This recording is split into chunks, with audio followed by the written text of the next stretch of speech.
So, formal good morning.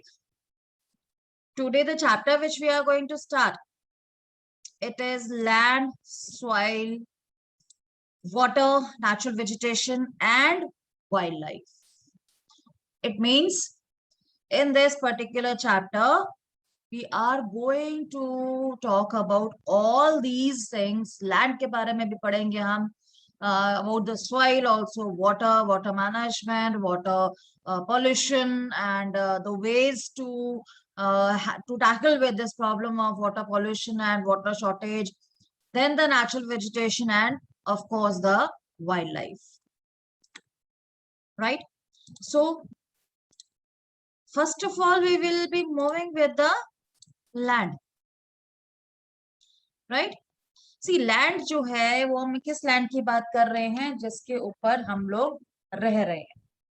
Right. So ये जो land है, that is I mean no doubt we people are living on this land, but the entire land which is available on the earth, it is not say perfect for the living, for the human beings. Right. कुछ areas तो ऐसे हैं जो इतने ज्यादा, जैसे mountainous regions है. Right. सो वो जो है वो इतने अनइवन है that it does not support the conditions which the humans require for living. Right. So as such the data says कि जितना भी land available है, the 30% of the total area of earth's surface and all parts of this small percentage are not habitable. It means कि जो 30% land है वो रहने के लायक नहीं है. राइट. रीजन जैसे मैंने बताया कि कुछ एरियाज ऐसे हैं जो बहुत माउंटेनियस है. राइट. वो इतने अनइवन है कि वहां पर लोग जो है रहना पसंद नहीं करते. वहां पर कंस्ट्रक्शन जो है that is very difficult. Right. Secondly कोई पॉसिबल कि जो एरियाज हैं से डेजर्ट एरियाज जो है वो भी बहुत ज्यादा हैबिटेट नहीं है. रीजन इज कि वहां का जो क्लाइमेट है वो सपोर्ट नहीं करता है. राइट. अब ये जो एरियाज हैं, अफ्रीका के हम एग्जांपल ले सकते हैं कि the area which are near the equator. Right. वहां पे इतनी ज्यादा गर्मी होती है, इतनी ज्यादा क्लाइमेट जो है वो आप कह सकते हैं अनकंफर्टेबल है कि वहां पर भी लोग जो है वो कम रहते हैं. राइट. या आप एग्जांपल ले लो पोलर रीजन्स जहां पर एक्सट्रीम क्लाइमेट है. Right. That is also not so habitable. Right. So any how ये जो 30% है यहाँ पर बहुत जो पॉपुलेशन की डिस्ट्रीब्यूशन है that is very uneven. If you take the example of your country itself, अगर आप अपनी ही कंट्री का एग्जांपल लेते हैं तो यहाँ पर भी यू विल सी कि कुछ एरियाज ऐसे हैं हमारी कंट्री में जो बहुत ज्यादा पॉपुलेटेड हैं और कुछ स्टेट्स ऐसे हैं जहां पर पॉपुलेशन बहुत कम है. राइट. अब यहाँ पर एग्जांपल ले सकते हैं आप उत्तर प्रदेश का. उत्तर प्रदेश जो है that is the state with the highest population, largest population है उस स्टेट की. यही अगर आप सिक्किम ले लो, गोवा ले लो, ये ऐसे स्टेट्स है जहां पर बहुत कम है population. Right. Plus you can see the areas let's say Uttar Pradesh और बिहार और दिस झारखंड और से मध्य प्रदेश. राइट. ये सारे जो एरियाज हैं, इवन इसमें you can take the cities also, cities like Delhi, Mumbai. ये जो एरियाज हैं ये बहुत ज्यादा पॉपुलेटेड हैं. रीजन क्या है कि लैंड यहाँ पर फ्लैट है. Right. Because the flat land is there. Plus in these areas, अगर हम सिर्फ उत्तर प्रदेश, बिहार और ये बात करते हैं हरियाणा. राइट. ये एरियाज क्या है, यहाँ पर रिवर्स बहुत. तो बिकॉज ऑफ द रिवर्स यहाँ पर शुरू से ही जो एग्रीकल्चर था that had been developed. Right. Rivers ही हम लोगों ने अपने क्लास में 6 में पढ़ा हुआ है. Right. In class 6 you had studied about how the civilisations developed near the rivers. कैसे जो लोग थे उस समय उन्होंने रिवर्स के आसपास रहना शुरू कर दिया. रीजन ये था कि they used to grow the crops, और क्रॉप्स के लिए उनको इन रिवर से बहुत इजीली पानी मिल जाता था, right? They used to get the water very easily from these rivers, right? So यहाँ पर लोग जो थे वो धीरे धीरे सेटल होते चले गए, और ये जो एरियाज थे ये आप कह सकते पॉपुलेटेड होते गए। अब जब लोगों ने यहाँ पे रहना शुरू कर दिया तो उनके लिए और थोड़ी फैसिलिटीज होने लग गई कि कंस्ट्रक्शन एक तो वैसे इजी था, यहाँ पर एग्रीकल्चर हो रही थी, सो ये एजुकेशन के लिए भी जो ये एरियाज अच्छे होने लग गए, तो जॉब अपॉर्चुनिटीज जो थी वो अवेलेबल होने लग गई। ये मैं आज के टाइम की बात कर रही हूँ, राइट? अब दिल्ली और मुंबई जैसे जो एरियाज हैं वो इतने डेवलप क्यों है? वहां तो एग्रीकल्चर नहीं होता। दिल्ली और मुंबई जैसी जो सिटीज हैं वहां पे एग्रीकल्चर जो है वो प्रैक्टिस नहीं होता है, but still these areas are very very populated. वहां तो मेन रीजन है education and job opportunities, right? लोग जो हैं अपनी पढ़ाई के लिए या अपनी जॉब्स के लिए इन सिटीज में जाते हैं। और ये जो सिटीज हैं इनमें एक आप कह सकते हैं बहुत बड़ा एक पुल फैक्टर है, राइट? हम लोग जब जब भी पॉपुलेशन की बात करते हैं ना तो हम लोग दो वर्ड्स यूज करते हैं। एक हम यूज करते हैं पुल फैक्टर, एक हम यूज करते हैं पुश फैक्टर, राइट? एक तो रीजन होता है कि किसी सिटी में या किसी स्टेट में कुछ ऐसा अट्रैक्शन होता है जो लोगों को अपनी तरफ अट्रैक्ट करता है, लोग उन एरियाज में चले जाते हैं, राइट? एज आई सेड कि जो दिल्ली है, मुंबई है, इनमें पुल फैक्टर्स है। They are providing good job opportunities to the people, right? तो उसके कारण जो है लोग यहाँ पर अट्रैक्ट होते हैं और यहाँ पर चले जाते हैं। The other one is the push factor. What is the push factor?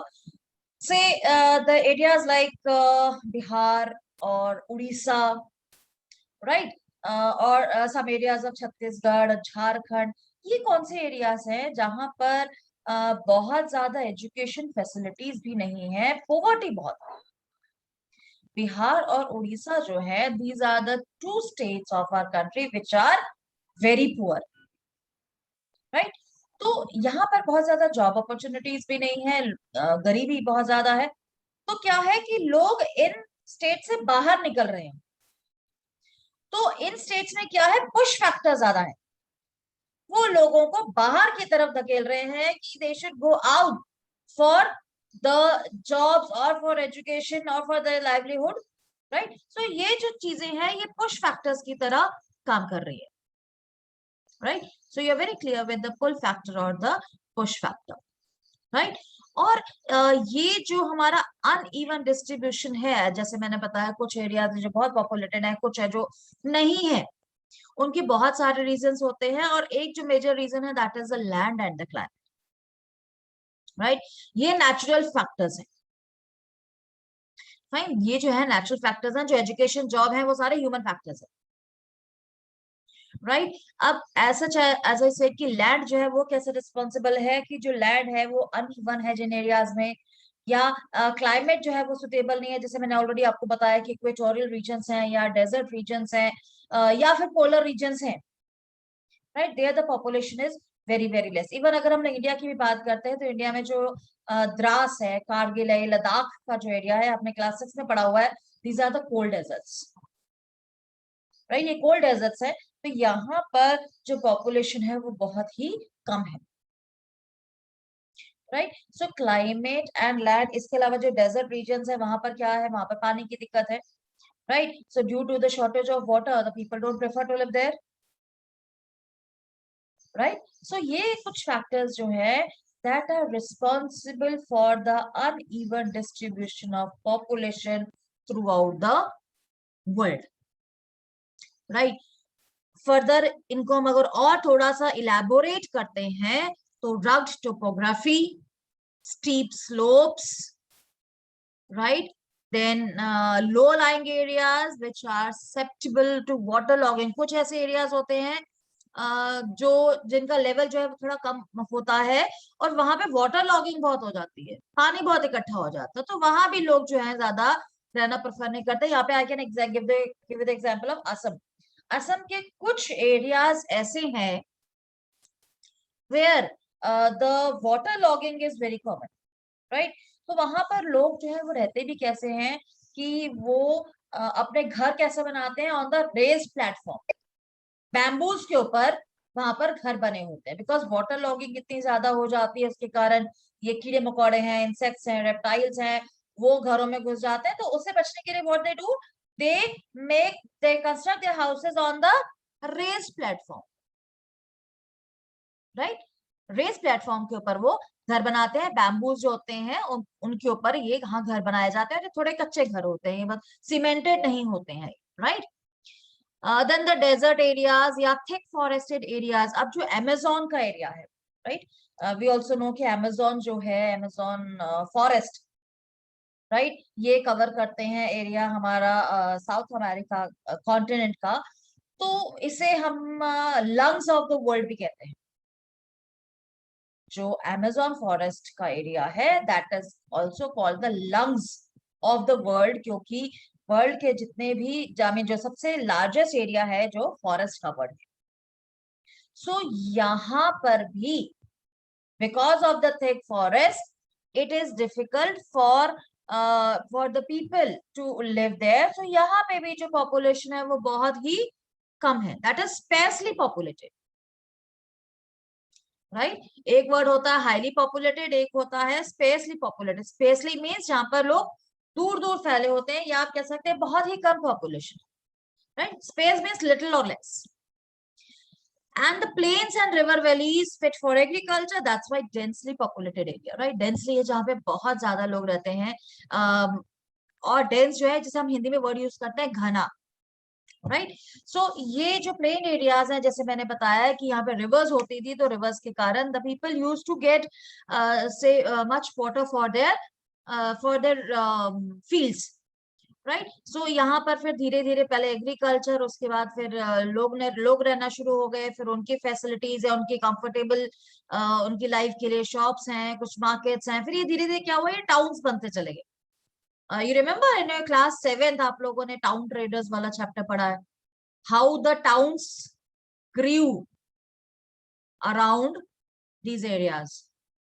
याद है, टेम्पल टाउन्स पड़े हुए हैं, एडमिनिस्ट्रेटिव टाउन्स पड़े हुए थे आप लोगों ने, कि कैसे धीरे धीरे ये जो एरिया से सेटल ये बनते चले गए, ये टाउन्स में कन्वर्ट हुए, और उसके बाद जाके बड़ी बड़ी सिटीज बनती चली गई, राइट। इसके अलावा और कौन से एरियाज हैं विच आर डेंसली पॉपुलेटेड, जो पिलग्रिमेज सेंटर्स हैं, राइट। जो पिलग्रिमेज सेंटर्स हैं वो भी एक आप कह सकते हैं डेंसली पॉपुलेटेड होते हैं, बिकॉज ऑफ से यहाँ पर खैर हम लोग लैंड को नहीं ले रहे हैं, कि मैं अलग ही आपका एक टॉपिक यहाँ पकड़ रही हूँ, कि जो रिलीजियस फीलिंग्स है उसके कारण, या जो लोग हैं when they come to you can say to worship and they get settled here, और धीरे धीरे ये जो टाउन्स हैं ये भी आई मीन बड़े होते चले गए, और उसके बाद सिटीज बनती चली गई। एनी हाउ यहाँ पर लैंड का बहुत ज्यादा कनेक्शन नहीं है, एक अलग ही एस्पेक्ट जो था हम लोगों ने अभी डिस्कस किया है, राइट। सो लैंड जो है that plays a very important role in the distribution of the population। Land है, क्लाइमेट है, ये पॉपुलेशन की डिस्ट्रीब्यूशन के लिए में बहुत ज्यादा आप कह सकते हैं एक इम्पोर्टेंट फैक्टर है, राइट। अब एक आपकी टर्म आती है land use, right. So now the question arise, what is land use, right. Land use जो है वो क्या है, कि जिस भी तरह से हम लैंड का इस्तेमाल कर रहे हैं, चाहे वो एग्रीकल्चर के लिए है, be it for the setting of industries, be it for building houses, be it for building roads, be it for forestry, be it for your gardening, be it for any of the use, be it for any of the reason, जिस भी चीज के लिए आप इस्तेमाल कर रहे हैं लैंड का, चाहे आप उसका प्लेग्राउंड बना रहे हैं, चाहे आप उसमें पार्क्स बना रहे हैं, right, be it your parks, be it your playgrounds, be it as mentioned agriculture or the houses or the roads or anything, right। Even railway lines जो हैं वो भी सेटअप होती हैं, कोई आप कह सकते हैं रनवेज जो बन रहे हैं, for any of the use when the land is used for these purposes, it is termed as land use, right? It is there in your book also. So you are supposed to underline this, that the agriculture, forestry, mining, building houses, roads, and setting up of industries is termed as land use, right? Now, हम जो है वो land का use या इस्तेमाल जो है वो किन रीजन से करेंगे, हम किन रीजन से करेंगे एज सच कि इसमें दो फैक्टर्स आ जाएंगे, एक तो फिजिकल फैक्टर्स जिसे हम लोग ज्योग्राफिकल फैक्टर्स भी कहेंगे, second one will be the human factor, right? वैसे हम लोग ये ऑलरेडी डिस्कस कर चुके हैं but still it will be repeated. Physical factors क्या है? Topography, right? टोपोग्राफी क्या है कि लैंड किस टाइप का है, is it a plain, is it a rugged, is it a rocky area or what, right? So जो टोपोग्राफी है that is very important, already हम लोग डिस्कस कर चुके हैं कि डिपेंड्स कि अगर फ्लैट लैंड है तो उसका इस्तेमाल ज्यादा होगा, right? But obviously if it is a flat land तो वहां पर एग्रीकल्चर भी हो जाएगी, वहां पर construction of the building would be easy, setting up of industries would be easy, the construction of roads would also be easy, right? अब यही अगर माउंटेनियस रीजन है, आप लोग जाते हैं अपने वेकेशंस जब होती हैं तो you people go to Himachal चले जाए, हम लोग को नियरेस्ट हिमाचल ही पड़ता है, राइट? तो आप लोग अभी हिमाचल चले जाते हैं तो यू मस्ट हैव सीन कि वहां पर कई एरियाज ऐसे हैं where no doubt the road is constructed but you must have observe कि सिंगल रोड वहां बनी होती है, और वो भी कैसे बनी हुई है? इन माउंटेन्स को काट के वहां पर रोड्स बनाई गई हैं। एंड अगर आप लोग थोड़े हायर एल्टीट्यूड पे चले जाएंगे हिमाचल में भी तो यू विल फाइंड कि कुछ एरियाज तो ऐसे हैं जहां पर रोड्स तो है ही नहीं, और उसी के कारण वहां पर लोग जो पॉपुलेशन है वो भी आपको बहुत कम नजर आएगी, राइट? अब अगर हम लोग अगर मैं आपको एग्जांपल दूं कि डलहौजी है या धर्मशाला है या ये कुछ जो एरियाज है, अब आप लोग ये कहेंगे मैम हम तो जब कभी भी यहाँ चले जाए यहाँ तो रश ही होता है, राइट?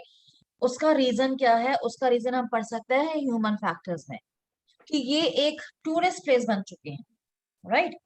ये टूरिस्ट प्लेस बन चुके हैं, एक ये पुल फैक्टर है, इनमें अट्रैक्शन है तो लोग जो है यहाँ पर जाते हैं, राइट? लेकिन अगर आप यहाँ पे विलेजेस में चले जाएं, कभी हिमाचल में जाए ना तो मैं हिमाचल की कभी विलेजेस में देखें तो व्हाट यू विल ऑब्जर्व कि एक घर एक पहाड़ी पे बना हुआ है तो दूसरा घर किसी दूसरी पहाड़ी पे बना हुआ है, राइट?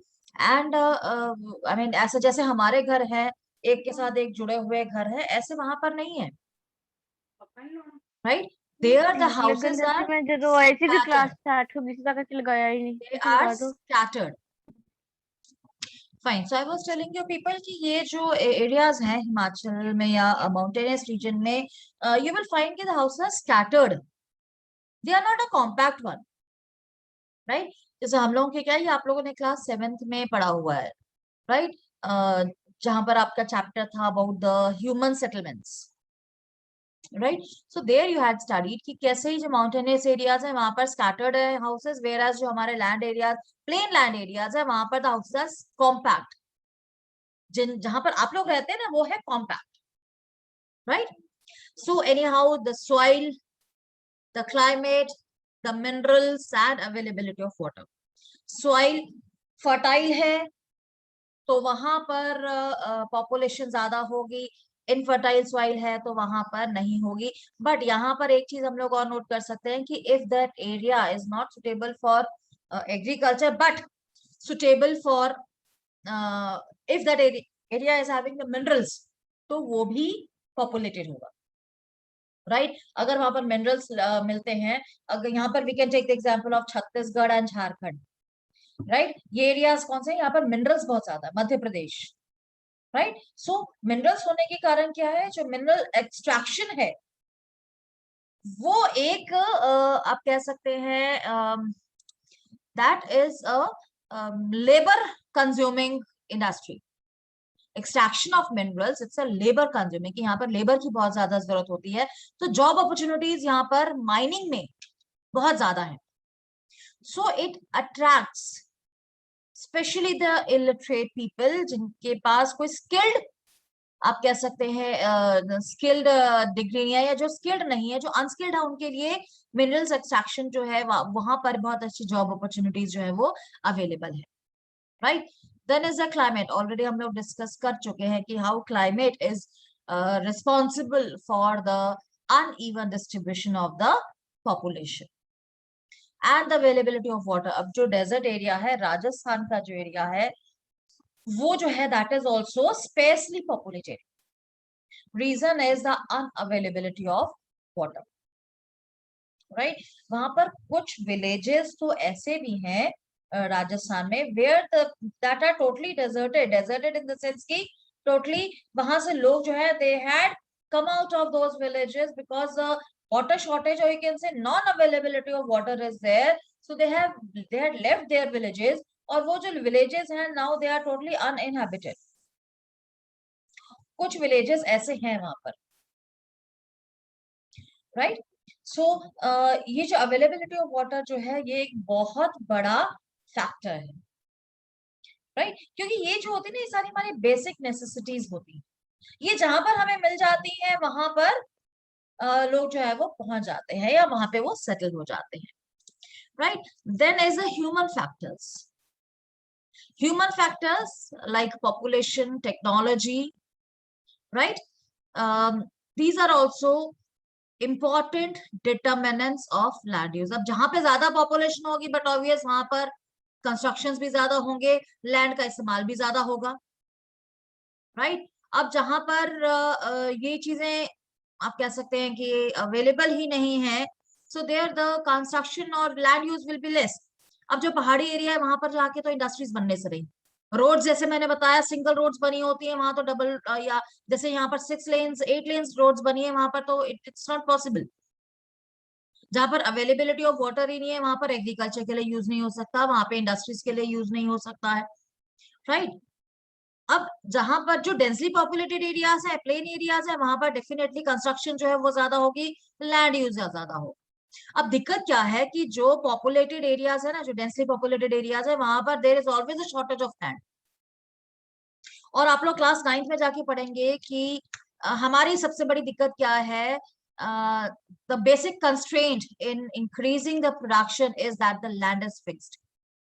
लैंड फिक्स्ड है, इसे हम इंक्रीज डिक्रीज नहीं कर सकते हैं, right. Anyhow the land can also be classified on the basis of ownership as private land or owned by the individuals, the community land owned by the government, or the community land are also called common property resources। ही जो land है वो दो तरीके की है। अब जो आप जहां पर रह रहे हैं, राइट, आप घर में रह रहे हैं, आप लोगों को कि वो प्राइवेट लैंड है, राइट, क्योंकि आपके जैसे फादर है या आपके ग्रैंडफादर है, he is the owner, right, individual owner है, so that's a private land, right. एक होती है community land owned by the community for collection of fodder, foods, nuts और मेडिकल हर्ब्स, राइट। एक हम लोग कम्युनिटी लैंड कह देते हैं जिसमें कि एक पर्टिकुलर कम्युनिटी जो है दे आर होल्डिंग और they are having the ownership of that particular land. अब आपके एरियाज में भी इट मे बी पॉसिबल कि द कम्युनिटी लैंड जो है वो अवेलेबल हो सकती है, राइट। जैसे पब्लिक पार्क्स, आप लोगों के कॉलोनी में जो पार्क्स बने हुए हैं ना, उसको हम लोग कम्युनिटी लैंड कह सकते हैं, राइट। और कम्युनिटी लैंड जो है इसको कहा जाता है कॉमन प्रॉपर्टी रिसोर्सेज, जहां पर एक पर्सनल और एक इंडिविजुअल का रोल नहीं है, या एक इंडिविजुअल का की ओनरशिप नहीं है, कलेक्टिव ओनरशिप है, राइट। कलेक्टिव ओनरशिप है और वो किसी चीज के लिए भी यूज हो सकती है, कोई कोई कुछ उगाने के लिए, जैसे लिखा है कि फॉडर है, या फ्रूट्स के लिए हो सकता है, कई जो है जो कॉमन ओनरशिप है कोई पार्क बनाने के लिए भी हो सकती है, I mean it can be for anything, market बनाने के लिए हो सकती है, राइट। सो लैंड यूज जो है ये हम लोगों ने फिलहाल एक कवर किया हुआ है। Now in the selected countries what is the land use, right, ये हम लोग अब करेंगे इन योर टुमारोज क्लास।